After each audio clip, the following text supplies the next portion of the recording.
You're listening to the Pace Radio Network here at paceradio.net.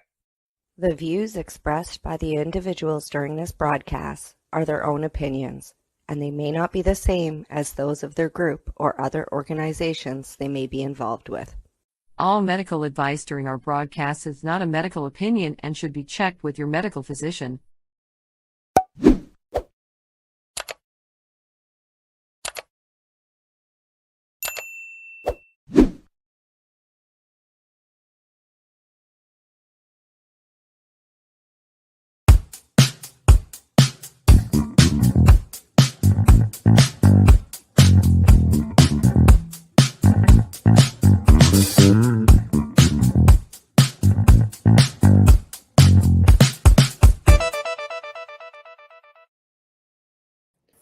Good day and welcome to the Mushie Moment with myself and my awesome co-host Rev Cindy. Live today on Tuesday, August 6, 2024 on paceradio.net, and we stream everywhere. Everywhere. August 6th. It's August 6th. Is it going by fast enough for you? Way too fast. In 1 month and 5 days, I'm preparing to leave for my practicum in Mexico. I don't think I'm ready yet. Well, get on it. What the heck? I got a month and 5 days. You got over a whole month. Like, come on. What's the props? Oh, yeah. Yeah. It'll be good. It'll be great. It'll be wonderful. I can't wait to get there. How's your day going so far? Pretty good. Pretty good. Yeah, I had an appointment this morning with to do VAC paperwork, Veterans Affairs Canada paperwork. Woo! So I got all that done. Yeah, and then I have been doing some stuff around the house and doing some work, and then preparing with you. How's your day? It's not too bad. I think that because it's sitting way in the background right there, I'll point right there behind you in the background. You should hold up that cheat. No, the other side. Can't you see where I'm pointing? The Cheech and Bong. My Cheech and Chong Bong. Yeah. For the van. I've been using it anyway. Cheech and Bong. You know, because they got a new movie coming out. So this way we can publicize it a little bit with the Cheech and Bong. Cheech and Bong. Chong. Okay, enough of that crap. Put it back on the shelf. Okay.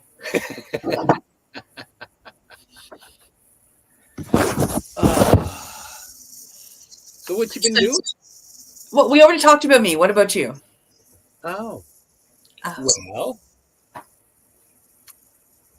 my incredibly beautiful puppy dog Mika passed away on the weekend. She decided to cross the Rainbow Bridge 10 days shy of her 19th birthday, which is an absolute miracle. And I'm thanking her for doing it at 10 because I'm bad with numbers, but I can remember 10. So then I'll remember it's always 10 days shy of her 19th birthday. But yeah, she taught me immense loads of how to love unconditionally and what love really, really is. For a being that spoke no words, she spoke to my heart in a way that words didn't even exist. And all there was just incredible love. She definitely was one of the most beautiful souls that I have ever met. I have a lot of beautiful memories of hanging out with you and Mika, and that beach that you walked frequently with her. Oh yeah, I'm gonna go walk that. I'm gonna take her ashes there, and I'm gonna do some spreading of her ashes on that little beach. And, you know, she leaves a good legacy because of her. There's a lot of other dogs that are doing quite well, and you know that the product she inspired just make hearts open. And, yeah, she is a puppy hero, and she's got quite a story. And I know that you are trying to put that together, and I can't wait to see that. Yeah, as my friend Lisa called it, a dogumentary. I am doing a documentary about Mika and the adventures that were shared and the lives that she changed, because she actually changed quite a few lives. Yeah. It's an amazing thing, and Hmm. been absolutely blessed to spend 19 years with what I call an earth angel. You know, there was nothing but love, and she's left my heart so full of love. It's a Yeah. beautiful thing on a road to healing when we're on healing journeys. Segue. Segue. Segue. You know, Steve, now is a great time to talk about our guest. We have a guest. We do. Yeah. Well, let's see. Could it be about healing? On this show, most likely. Could we possibly have somebody on that's a sacred medicine facilitator, integration coach, a person that practices what he speaks, and runs healing retreats to help other people heal? Ladies and gentlemen, please welcome Ivaylo Goverdarov. Did I get it right, or was I off again?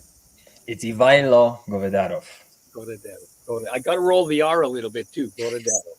Okay, awesome. Welcome to the show, my friend. How are you? I'm very good. Very happy. I did some work in the garden this morning, and I've been looking forward to connecting and talking with you guys today. So very content and pleased to be here. Oh, that's excellent. That's excellent. So my first question is always the same for everybody. What brought you to this field? What brought you to psychedelics? Absolutely. So something that I've noticed on this path, just speaking to a lot of friends of mine who also share medicine, they accompany people through this process, is that usually there comes a moment where people who choose this path have some kind of a crisis in their life, which motivates them to, like start this journey toward themselves and, like start helping others. So for me, that moment of crisis was 11 years ago when my mother passed away. She was 51 at the time, and she had cancer. And after she passed away, I entered a moment of, like perhaps a couple of years where I just felt deeply depressed, would wake up daily with a ball of anxiety in my like solar plexus. And the only thing that could bring me a short respite from the daily anxiety was just like smoking lots of cannabis. But even if it helped in the moment, I was really using it as a crutch to numb down what I was feeling. And with time, I realized that it was not only my mother's passing that I had to deal with. There was many other things that I had to look into. So at some point, I had a very responsible. I had a job with a lot of responsibility back when I lived in the UK, related to like international emergency response and dealing with crisis situations. So the responsibility that I felt kind of helped me to override my own personal situation. But the way that I did it was that I just swept everything under the rug. So even if it allowed me to be able to function on the day to day, go to work, be, like a productive member of society, I had numbed myself so much that I wasn't feeling the anxiety, but I wasn't feeling anything at all. And right around this time, I was all throughout. I was like, I went to therapy. I was trying like meditation, exercise, all kind of things to have some peace, but couldn't really, feel good about life. So right around this moment, my sister, who lived in Spain at the time, phoned me one weekend and was like, "Hey, like I did an ayahuasca ceremony last weekend, and there's another one in a couple of weeks. You should get a ticket and come." And in this moment, I was going about my life in such a way that it was scarier to keep going the way that I was going than to, and I was very impressed by the name, because one of the translations of ayahuasca is the vine of death or the vine of spirits. So it was scary to keep going the way that I was going than to go and drink the brew from the vine of death. So that's how I went. I was very impressed by the people that I met. There was just something about their energy, the way that they were, the way they spoke to each other, just their being, like there's something special about them. So I kept going and kept going and I kept going to these retreats for a couple of years in Europe, up until the point where I decided that I was 29 at the time, 6 years ago, and I decided, okay, I don't have a wife, I don't have kids, I don't have a mortgage. So now is the moment to, do something. And even if it's a complete failure, I still have time to start over. Came to Colombia, started, out of my, just the desire for my own process, my own healing, my own getting to know myself. Started going to ceremonies. With time, started helping different elders, ceremonies that they did, supporting people. And then just very naturally, started giving some advice when I go to a retreat and there's someone for the first time, until I was asked by a good friend of mine to organize a ceremony for a group he was hosting here in Colombia, give him a bit of a chat before the ceremony and help them with the ceremony after. And that's how it all began. Wow. So you literally grew into the position of facilitation and integration. Well, there's this this topic of the journey of the wounded healer. Like when something happens to you, and then you just figuring out your own process and figuring out yourself. Just very naturally, the desire to share that with others came along. And as I said, the first 3 years after my mother's passing, and between my mother's passing and between my first ceremony, I really felt like I was willing to do anything. Like I did the therapy, I was reading articles about what do the most successful people do, and then they wake up at 5 a.m., they meditate, they have a plan, they exercise. So I was doing all these things, and still it felt like it wasn't the thing that I was looking for. And once I discovered sacred medicine, and the most important thing that it gave me at first was this positive expectation of life.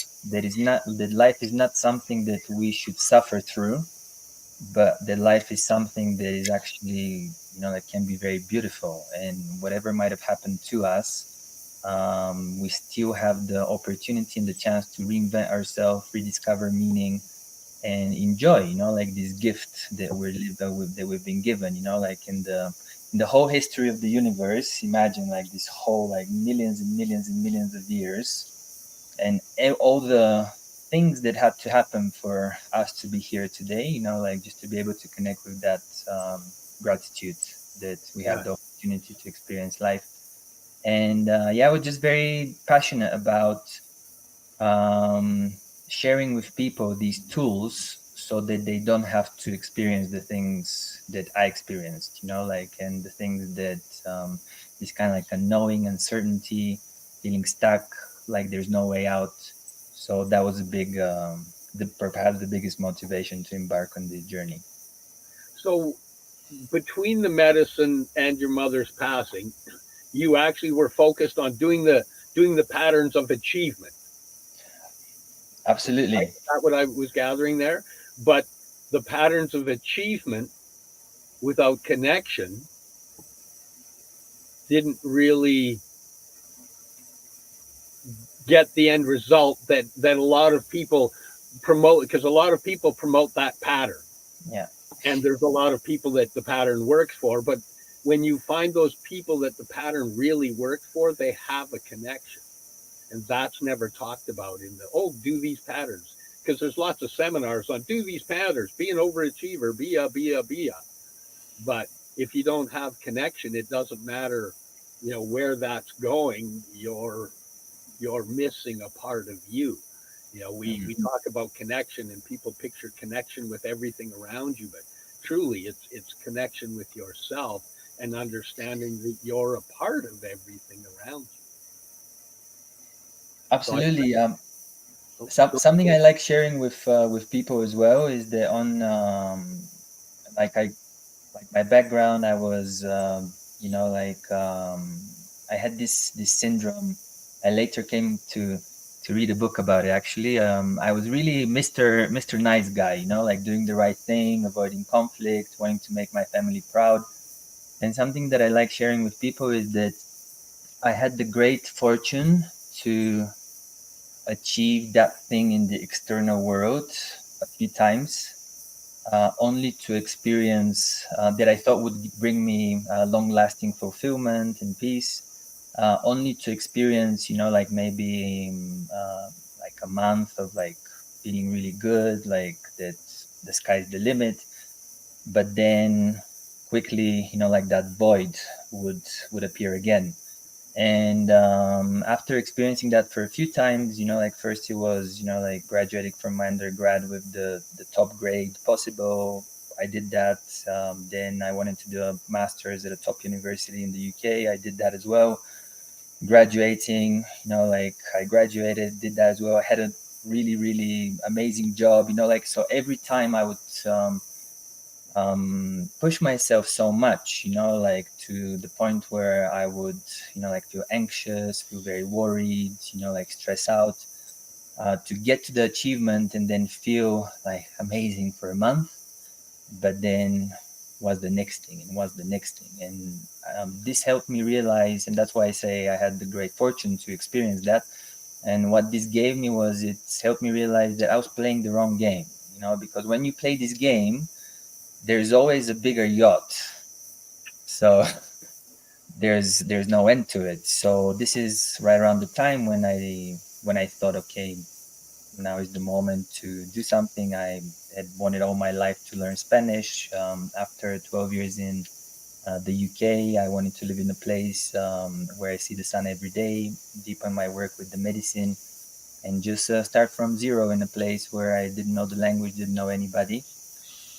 So yeah, absolutely, achievement and kind of this way of trying to prove myself, to feel a more valuable person, to kind of feel loved and appreciated by my family is what led me to do the work I do today. what is your master's in? I did a master's in Russian and East European Studies, which is an Wow. area studies course. Wow. So Yeah. what would, if you went through all of your academic, just that end of the academic achievements, what would you say the high points of knowledge were for you? Well, I feel like, well, in terms of like where I focus in my academics, I focus mostly on the transition between communism and uh, democracy for the post-socialist states. I'm originally from Bulgaria, so like I focus on learning more about my country and the history. And when I entered these studies, I had the idealistic endeavors to one day come back to my country, enter politics, and like influence change in a positive way. But as I went further along my studies, I just realized that okay, I need to pick another way other than politics that I can make a difference and make the world a better place. But I think that like the most important thing that I learned, I feel in my master's degree, um, was I was just so very happy to be surrounded by people who thought just on a very different scale. Like before I went to do my master's, like for me, my dream was that by the end of 30, I was going to be an investment banker, earning more than £100,000 per year. And that was like the top of the top for me. And all of a sudden I was, like surrounded by people who they want to found a school, or they want to, like found a foundation that helps people get educated so they can have a better life. They didn't want to be the investment banker, but maybe they wanted to own the company, so it was just this other scale of thinking, which was very, very motivational, and perhaps the biggest, most important learning for me from university. Awesome. I find that growth that you were doing and where you were going and the background picture behind you of as you're speaking hold completely opposite dichotomy. Yeah.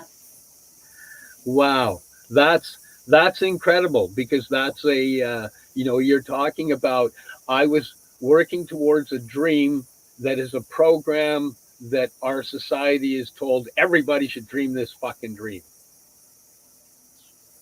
And yet in the end you're in a jungle, I'm assuming. Is that a jungle area that you're in? Well, I'm in the forest. I'm in the Andes mountains, about an hour away from the city of Medellin in Colombia. And the little village that I'm in is called Santa Elena. So I'm in a tropical, humid forest. At, you said 2,000 foot altitude, correct? 2,700 meters, which I think 700 meters. Oh, about 9,200, something like that. So the air's a little thin. It's pretty good. It's like, I have to say that it's challenging to go for a run here in the mountains, but whenever I go to play football or soccer, as you guys in the north call it, I feel a lot of energy. I have a lot of fuel in my tank. Oh, that's awesome! Wow. Awesome. Wow, that's a pretty cool story. That's It a is. story. That's so you made the conscious choice. Now that was after the medicine. So were you still on that upwardly mobile path when you did the first medicine? So after I graduated with my master's, I did a couple of internships with some NGOs. Again, like deepening my research in corruption, and I was projecting myself that I was either going to work for the European Union or or NATO or United Nations, one of these like international organizations. And when I first drank medicine, it was maybe like a couple of months before I was promoted to operations manager in the company that I worked for. And I also received a few offers from the European Union to go and do an internship with them, which is really one of the main routes that you enter working for the organization. So things were going professionally very well. Like I really enjoyed my job. I felt very happy and proud of the work that I had, because I had a lot of responsibility, and I had the trust and respect of people that I admired and I trusted in my work.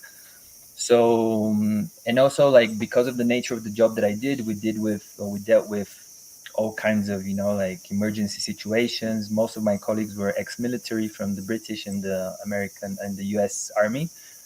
So it was very high pace, you had to really think on your feet, supporting people through crises. Something that they would tell us at work is, when things go horribly wrong, our clients call us then. And when you answer the phone, they need to feel like their prayers have been answered.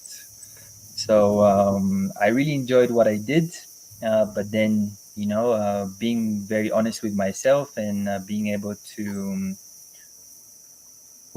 get out of my head and connect more with the heart and change the way of making decisions, like from weighing all the pros and cons and what logically makes sense to what feels right, like where do I want to be. And this change of making decisions really helped me to decide to leave my work, go spend a few months in my native Bulgaria with my grandmother, who was very old at the time, and then come to Colombia. Wow. And of course, now in Colombia, as you get there, you continue your education with sacred medicine. Yeah. Absolutely. Yeah. And it, I want to get into other questions, but it's actually a perfect time before we jump into another question to do a commercial break. Commercial break, because man, there's no having a short one right at this moment. So at this point, it's break time. Time to check out our sponsors, pay some bills. You're here with us live on the Mushie Moment on paceradio.net. And we'll be right back. You're listening to the Pace Radio Network here at paceradio.net. Camelford Lifestyle Shop, open Monday to Friday from 10 till 7 p.m. or by chance. Check out our flags, our t-shirts, plus our hats, and look of that supply of rolling papers, plus much more. We've got bongs and your favorite herbal vaporizers.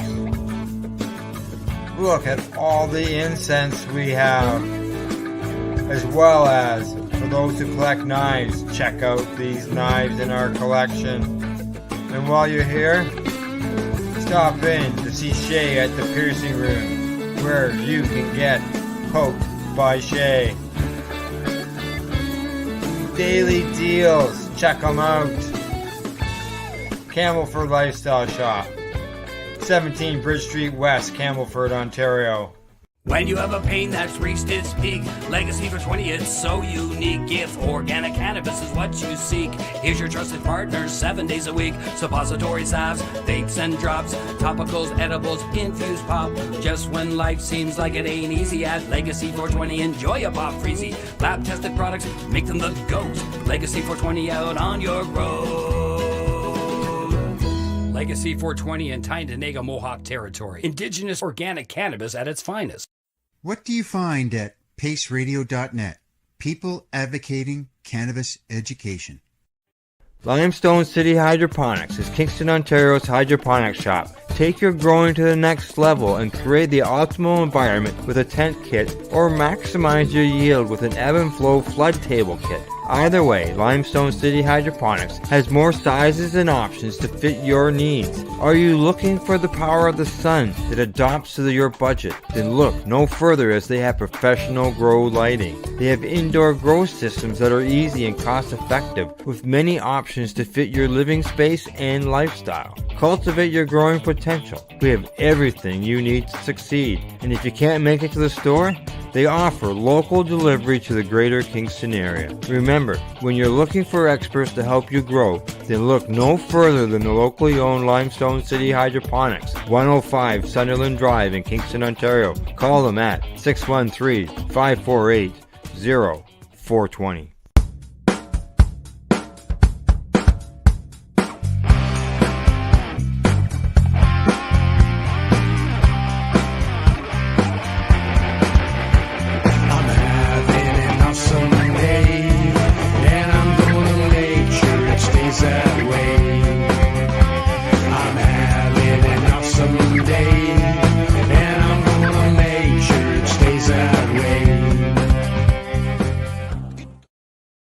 You're listening to the Pace Radio Network here at paceradio.net.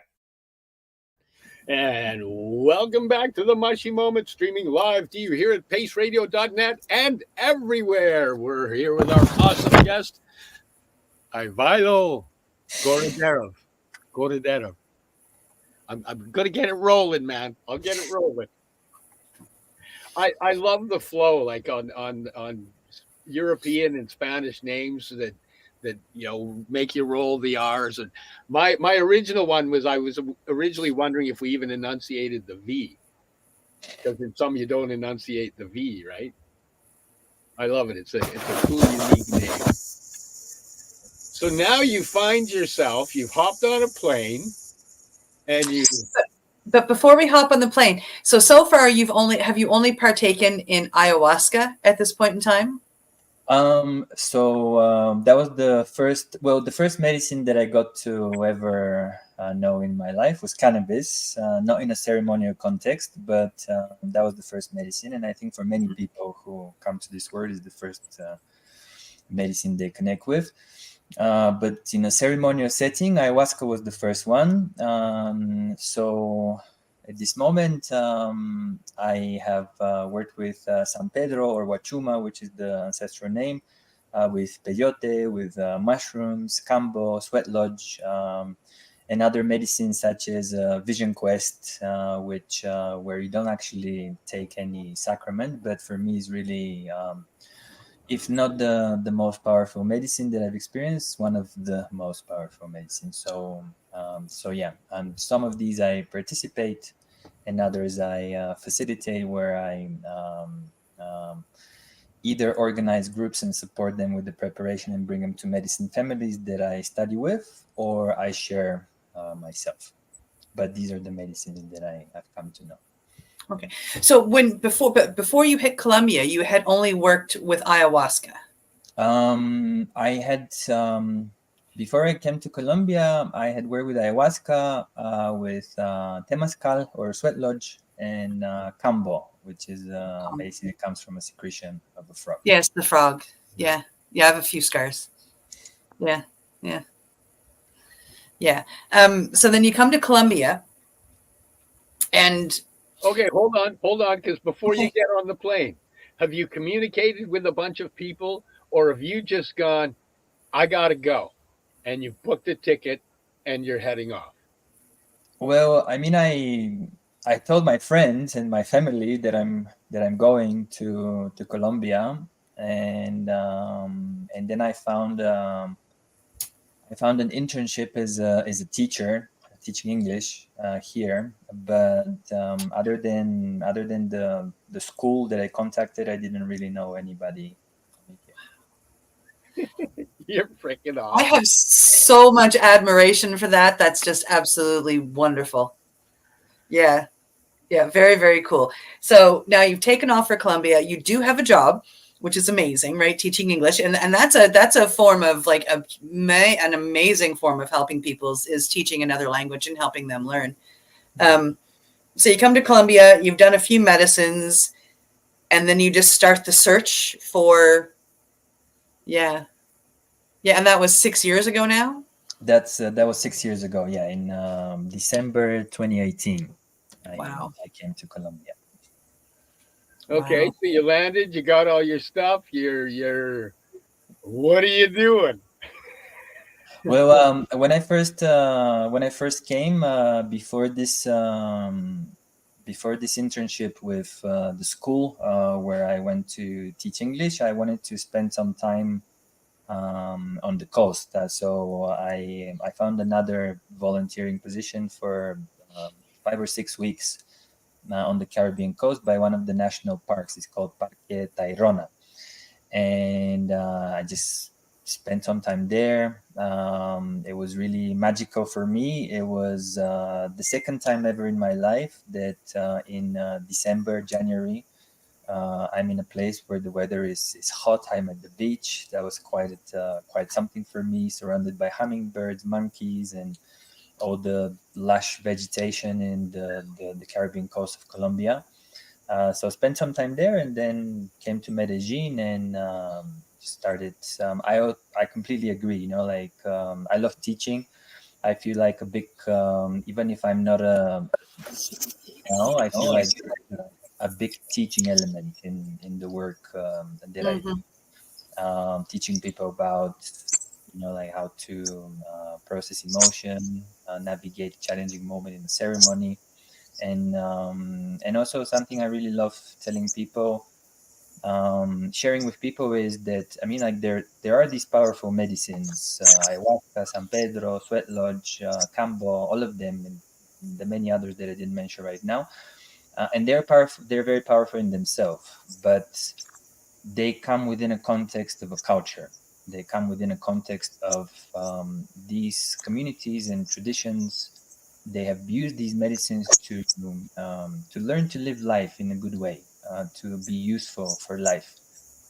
So I really love also sharing about that wisdom with the people that come to the retreats and ceremonies that we organize. Wow. Wow. So when you show up in Colombia and you start teaching, did you know you were heading to learn medicine, or were you just heading to find medicine? I since the first time I connected with the medicine in a ceremony in Europe, I just had this burning desire. Oh, I gotta share this with everyone. Has to drink ayahuasca, like, which I'm sure many people experience that. But when I came, it was just for my own personal process, my own personal journey. And for a very long time, I felt that I'm not ready to have this position of leadership. Like, who am I to lead people into these experiences when I have so many things I need to work on myself, when I haven't dealt with this and this and that. So first it was this desire to just like go inside myself, get to know myself better, and I knew there was something more. I knew that this wasn't the limits, like, of life, like having a job and like traveling in rush hour every day and what's the word, just tolerating management and a boss that I didn't quite agree with or like. So yeah, I thought there was something more, and I just wanted to come here and jump into the unknown, see what happens, test myself. I felt very inspired by my colleagues. Like they were telling me about, like maybe once you've been in the army and like 10 years have passed, 15 years have passed, once you've been on a tour or once you've been through this grueling training, you look at it with fondness and happiness. I'm sure that right in the moment it's something very, very challenging, but I felt very inspired by my colleagues as well, who had put themselves in many situations of great risk. They had to exhibit lots of courage. So I thought I wanted to do something like that myself. Wow. Okay, so you get there. You've done the one coast. You're in Medina. You're teaching. You find your first medicine ceremony there. How? I remember when I came, but there were different events that like people advertise on social media or mouth to mouth, and it was I feel like there's something magical about the medicine that it kind of like connects you with people that maybe they have similar interests. So I think the first ever ceremony I went to was Sweat Lodge in San Pedro ceremony with a local elder. Her name is Abuela Gloria, or Grandmother Gloria. I ended up going to several vision quests with her and doing many, many sweat lodges after that. But it was I can't exactly remember how I would have found about the first ceremony. I think I probably saw some kind of an advert, maybe on Facebook, one of the groups for expats here in Medellin, and then after that, like once you're there, you meet other people, and then people are connected. So that's The universe will throw lots of pathways, but the one there'll be one that you go, oh, this one's talking to me. So I find it interesting that it's just kind of like, no, this one talked to me, and I went along with it. Yeah. Wow. And from there, it's blossomed into.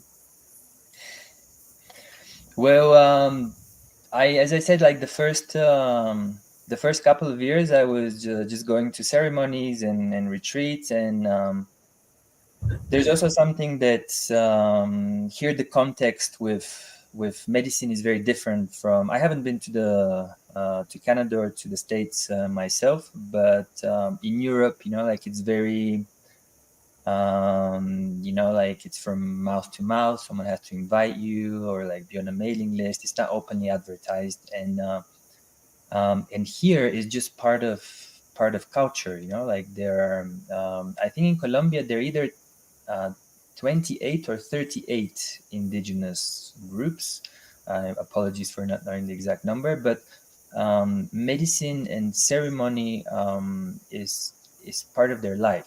Like, so even if people don't participate in this world, or they don't agree with it, they know of its existence. So it's a very, very different environment. And the first couple of years, I was just, like experiencing different medicines on my own personal journey, going to, like sit with elders and these oral traditions, passing information from mouth to mouth, from an elder to the youngsters, like it's very present here. So I went to a lot of spaces like that. And then we had the COVID pandemic. Like we had the lockdown, and after the lockdown had just opened, I went to a ceremony, and then I had this dream for some time at the time that I want to like earn money, buy land, create my medicine center, and invite people. But I didn't have the money at the time to do that, and I was putting it off. So when I do this, I'm gonna do the next thing. When I earn the money and buy the land, then I'm gonna do the thing that I really want to do. But in one of the ceremonies, I connected with this realization that the medicine center starts now. With all the resources, the contacts with the elders, with the shamans, I feel like I had already been supporting people with the preparation and then the integration following such experiences. And that's how I began first to organize ayahuasca ceremonies, retreats, then meeting another medicine family that shares Sweat Lodge and San Pedro with us. I was organizing ceremonies with them. And sometime on this process, a lady that I met at a ceremony where I helped a Mexican elder with Sweat Lodge and mushroom ceremony, she asked me, "Hey, like, do you do mushroom journeys yourself? Because I want to work with the medicine, but I wouldn't want to do it in a place with 15 other people. Is that something you can accompany me with?" So that's how 3 years ago I started also doing one-on-one mushroom journeys. These last year I've been sharing Cambo. And also this year in January, I received the blessing from this very same elder, Abuela Gloria, to run my own Sweat Lodge after completing my fourth vision quest. So little by little. Congratulations. It's amazing. Growing. Thank you. Wow. So we've got some banners that go with some of this stuff. So your medicine center is called Colibri Garden, correct? Colibri Garden. Colibri Garden, yes. If I'm not mistaken, that would be Hummingbird Garden. Hummingbird Garden, yes. Beautiful. I can tell you how that name came about if you want. I think it's a good. Yes. So when I came to Colombia, I was in a moment where like two of the biggest topics that I wanted to work on was my relationship with women and my relationship with money. And I noticed that there was some kind of a connection in one of the journaling sessions that I had. And I had connected with a coach that I met at one of the ayahuasca retreats in Europe that I attended. And we had a great connection. David, God bless him. And he gave me this exercise once. And it was, imagine money is an animal. What kind of an animal is it, and what's your relationship with it? And then in the first part of the exercise, obviously, I had to work on my relationship with money a lot in this moment. So I imagined myself that I am in the middle of a river with the water up to my knees. And money was a fish, and then it was swimming between my legs. I was trying to catch it. But because the fish is greasy, like and slippery, it was challenging to do that. So what did I do? I tried to catch it harder. And after some point of being, harassed, the fish would join the current and swim away. And then the second part of the exercise was, now imagine money is some kind of an animal that makes you feel very happy and content, like a group of puppies or something, whatever works for you. And then I imagined, because I had just come out of the the time on the Caribbean coast with all the lush vegetation, the animals. I imagine that I'm in this beautiful tropical garden with beautiful flowers, and that money was a hummingbird. And however hard you may try, like it's impossible to catch a hummingbird. But what you can do if you want to attract it is plant the flowers that they feed off and put those feeding stations so that they can come, see how good it is, then go tell the other hummingbirds, then come have eggs and all that. And it was a very useful metaphor for me, and for a very long time, it helped me making decisions. Like asking myself, what energy am I in? Am I in fish grabbing mode, or am I in colibri garden mode? Am I pursuing things, or am I attracting things? And I think that this metaphor, like in the moment, it worked. I did it because of an exercise about money, but I think that it applies directly to relationships. Are we trying to entrap our partner with conditions and limits and don't do this, don't do that, so that you don't make me feel uncomfortable? Or are we creating such a beautiful life that when they come, they don't even think about going? And with time, this exercise evolved into the metaphor for colibri garden, which is the hummingbird garden.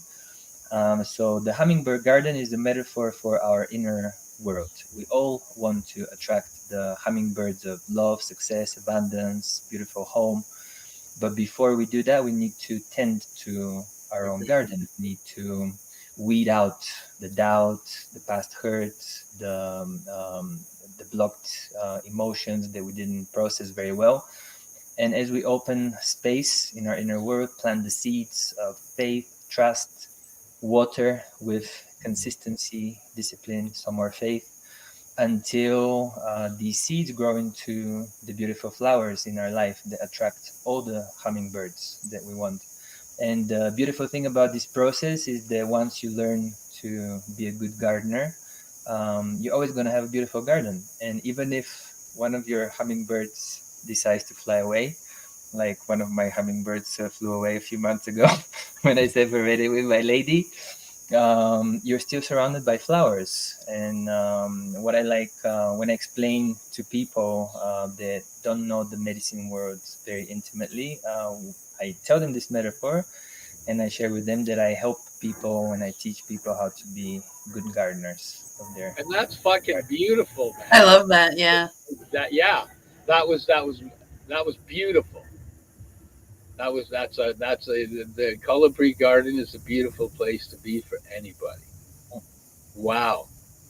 And I love that. Am I trying to catch it, or am I floundering in the water trying to catch a fish, or am I building my beautiful garden and attracting the hummingbirds? And that's beautiful, man. You rock.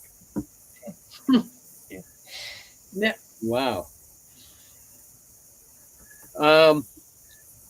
So with Colibri Garden, give us a rundown of what it is. If somebody wants to get a hold of you and visit, one of the gardens with you, give us a rundown. What goes on? What's the process? Absolutely. So we have our website, which I see is appearing on the screen right now. It's colibrigarden.com.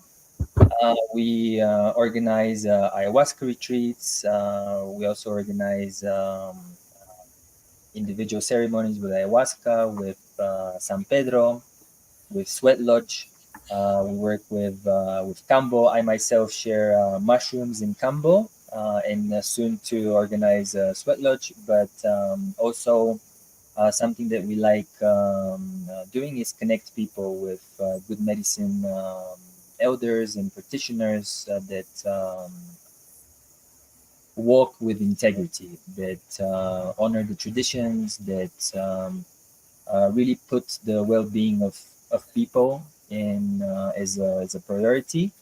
And also something that I really like about like the others that we connect with, and probably one of the biggest reasons why we connect with them is that they always remind us that the medicine helps us halfway.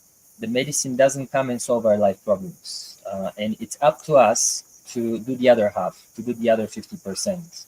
And the most important ceremony starts after the ayahuasca ceremony, after the mushroom ceremony, and it is the ceremony of everyday life. For anyone who wants to connect with medicine in an authentic space, would be very happy to connect, and at the very least point you in the right direction. If not, have you join one of the ceremonies and retreats that we run. So if anybody wanted to get a hold of you and learn about this, they just go to colibregarden.com. They hit an email in there. I'm assuming you have an email that they just click on and they can send off and give you an inquiry. Absolutely. They can go to the website, and they can either contact us over WhatsApp or send us an email, and then we can take it from there. Exciting. Wow. So, medicine music school. Why don't we talk about that for a minute? Absolutely. So Medicine Music School is a project that I'm very passionate about. It is also around the medicine world. So when I went to my first ever ceremony, as you know, like music plays a very important part in ceremony, I was left just so awestruck with the musicians and the music that was played there. And it gave me the desire to sing myself. Almost as a joke, after that first ceremony that my sister invited me to, she sent me a song like 2 days later that was sung during the ceremony. It's a very famous song in this world. It's called Águila Águile. It goes Águila Águila Águile. It's about a song about the spirit of the eagle. And it's very simple. And in this moment, it almost seemed funny, you know, like, oh, this song is a little bit weird, it's a little bit funny, singing about the eagle, you know, like, what's that all about? But then I just started listening to it again because it would bring me back to the ceremony and the insights that I received at the ceremony and what it meant for me. So I started listening on YouTube, and then, you know, like the algorithm started sending me other medicine songs. So I ended up finding the lyrics of Águila Águile. I learned the songs and I started singing it. And after learning maybe, I don't know, 4 or 5 songs, just a cappella to sing without an instrument, I got the desire to accompany myself with the guitar. So I went to a few guitar teachers, both in London and in Bulgaria, and told them, hey, I want to learn this song. And even if they were amazing guitarists, they didn't get the medicine world, so they couldn't quite teach me it. So when I came to Colombia, I entered a completely different world where there's like such a wealth of musicians that teach this kind of music. Colombia on its own has a very beautiful folklore with many different rhythms, different traditions. And then imagine, you know, like this super rich folkloric tradition marrying with the medicine world. Medicine music is absolutely beautiful. So I just medicine music and singing helped me a lot in my life, with not only just singing a song and sharing a good moment with friends, but also opening the throat chakra, you know, like speaking my truth, expressing what I have felt on my heart rather than swallowing it in, you know, like sweeping it under the rug. So just singing helped me express myself, live a more authentic life, and just feel more peace in that way. So I wanted to, again, you know, like make this available for other people who wanted to experience this medicine of music. So Medicine Music School is a project where we connect with local artists who teach their songs online. It's all pre-recorded, so, you know, like you can learn in your own time.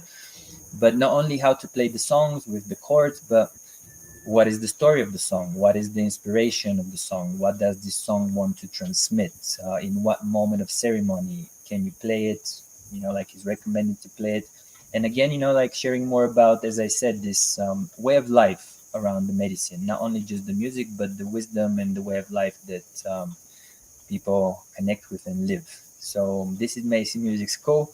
For anyone who wants to, you know, like learn more about the medicine world and music, I think it's a fantastic project and would be very happy to have you join. That's pretty cool.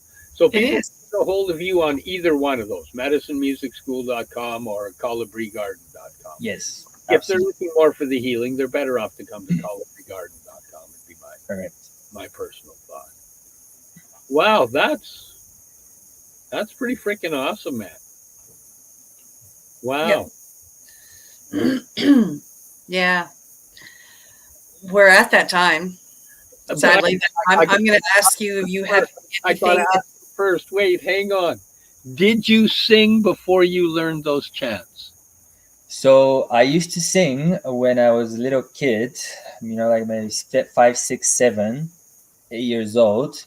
But then I started playing soccer. So soccer and singing didn't fit quite well. So I had stopped singing for quite a while. But then, I remembered. And you felt it. Okay. Okay, go ahead. Get mad at us. Tell us. I'm gonna ask you now, like, is there anything else that you wanted to add and make sure that you had a chance to say? Well, just wanted to say thank you for the invitation. Very happy to connect with you. Thank you for creating this project where you can talk about these important topics. I want to also say a prayer of gratitude for the life of Mika and for all the love that you have shared. May her spirit feel very peaceful and happy. And I just want to, tell people that sometimes, when life goes very in a very bad direction, we might feel stuck. I want to send a prayer for people to keep the faith, to remember that life is a beautiful gift that we have, that people care about them, and there are things that can be done. There's always tomorrow. Life is a beautiful thing, and I just want to encourage everyone to look for help, to not suffer in silence. And there are many people like us who are very happy and take it as an honor and privilege to support people through that. Just reach out. Don't suffer. Just reach out. Absolutely. Yeah. You're freaking awesome, brother. It's very kind. Thank you. Wow. So is it that time again? Am I supposed to read my life? It is that time again, yes. Okay, well, we definitely have to have you on again because there's lots more to talk about. There's lots more. This has been absolutely awesome. But it is that time again. So thank you for joining us here on the Mushie Moment with my co-host, Rev Cindy, myself, and our awesome guest, Ivaylo. Sorry. See, I wanted to go with that A. Ivaylo from colibrigarden.com, the garden of the hummingbird. We'll see you next week with more exciting guests and healing information here on paceradio.net, the Mushie Moment, and we stream everywhere. Everywhere. Bye, folks. You're listening to the Pace Radio Network here at paceradio.net. The opinions of the individuals during this broadcast are their own, and may not be the opinions of their group or other organizations they may be involved with. All medical advice during our broadcast is not a medical opinion and should be checked with your medical physician. When you have a pain that's reached its peak, Legacy for 20, it's so unique. If organic cannabis is what you seek, here's your trusted partner 7 days a week. Suppository salves, vapes and drops, topicals, edibles, infused pop. Just when life seems like it ain't easy, at Legacy 420, enjoy a pop freezy. Lab tested products, make them the GOAT. Legacy 420 out on your road. Legacy 420 in Tyndonega Mohawk territory. Indigenous organic cannabis at its finest. Enjoy the buzz of legalization with Campbellford Lifestyle Shop. From lights to plant nutrients, books, consumption accessories, and more, we've got all your basics to grow or consume cannabis. Visit our info center or take a look at our piercing services and body jewelry, now available in-store through Campbellford Lifestyle Shop, 17 Bridge Street West, Campbellford. Limestone City Hydroponics is Kingston, Ontario's hydroponics shop. Take your growing to the next level and create the optimal environment with a tent kit or maximize your yield with an ebb and flow flood table kit. Either way, Limestone City Hydroponics has more sizes and options to fit your needs. Are you looking for the power of the sun that adapts to your budget? Then look no further, as they have professional grow lighting. They have indoor grow systems that are easy and cost effective, with many options to fit your living space and lifestyle. Cultivate your growing potential. We have everything you need to succeed. And if you can't make it to the store, they offer local delivery to the greater Kingston area. Remember, when you're looking for experts to help you grow, then look no further than the locally owned Limestone City Hydroponics, 105 Sunderland Drive in Kingston, Ontario. Call them at 613-548-0420. We are people advocating cannabis education here at paceradio.net.